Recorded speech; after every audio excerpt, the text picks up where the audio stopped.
propose un tout dernier témoignage d'une personne ayant vécu le Bataclan. Je vous demande d'accueillir Jean-Luc.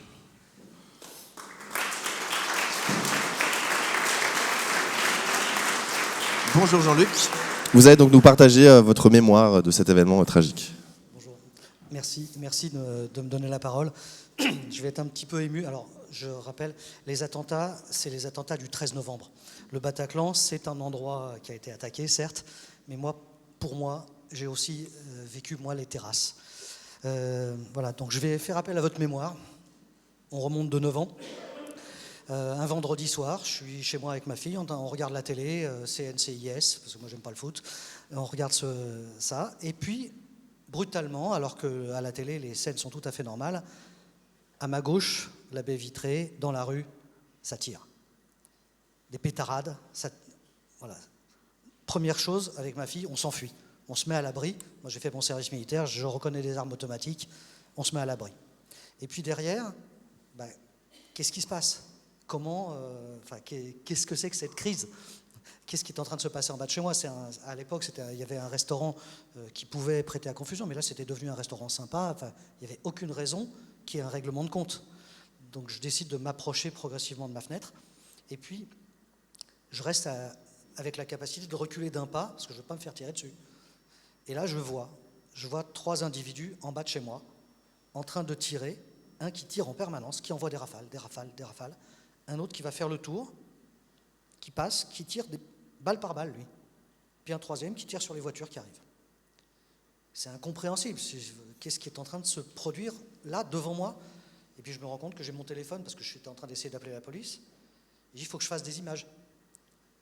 Je pense à couper mon flash. Je ne vais pas me faire tirer dessus. On verra plus tard que c'est quelque chose qui me coûtera cher. Et puis, je les vois remonter dans la voiture et partir. Et là, moi, je suis un soignant, je suis un ancien kiné hospitalier, je suis secouriste depuis que je suis gamin.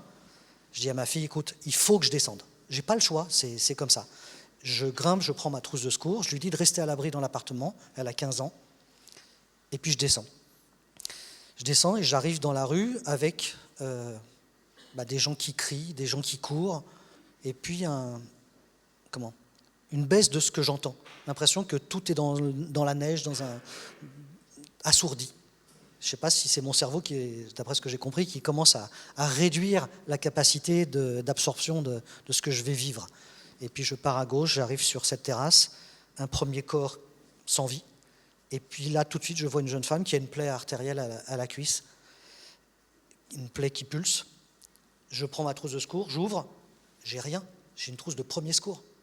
Donc je prends les compresses, j'appuie dessus, je lui demande d'appuyer à son tour pour derrière me permettre de faire autre chose. Elle me répond, je ne peux pas, j'ai une balle dans le bras. Au total, cette jeune femme a pris 4 balles.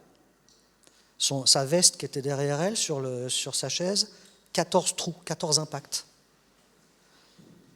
Et moi j'arrive sur cette plaie, je ne peux pas faire autre chose, j'arrache ma ceinture, je fais 2 tours, je serre, j'arrête l'hémorragie. Et puis je passe à autre chose, parce que j'ai vu une jeune femme, mais je ne sais pas qui c'est. Et puis après, ma vision, elle est tellement serrée que je ne vois plus que des plaies. Et j'essaye de faire quelque chose sur une seconde personne avec mon t-shirt. Et puis là, j'ai plus rien, je suis dépassé, je fais un blackout, je ne me souviens plus. Et je vais me réveiller au moment où les secours vont arriver, où les pompiers vont arriver.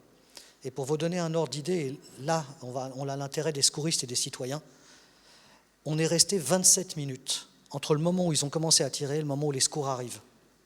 Si là, à ce moment-là, il n'y a pas quelques personnes avec moi sur cette terrasse à essayer d'empêcher des gens de mourir, ce n'est pas nous qui sauvons des vies, on a essayé d'empêcher les gens de mourir, il y a encore plus de victimes.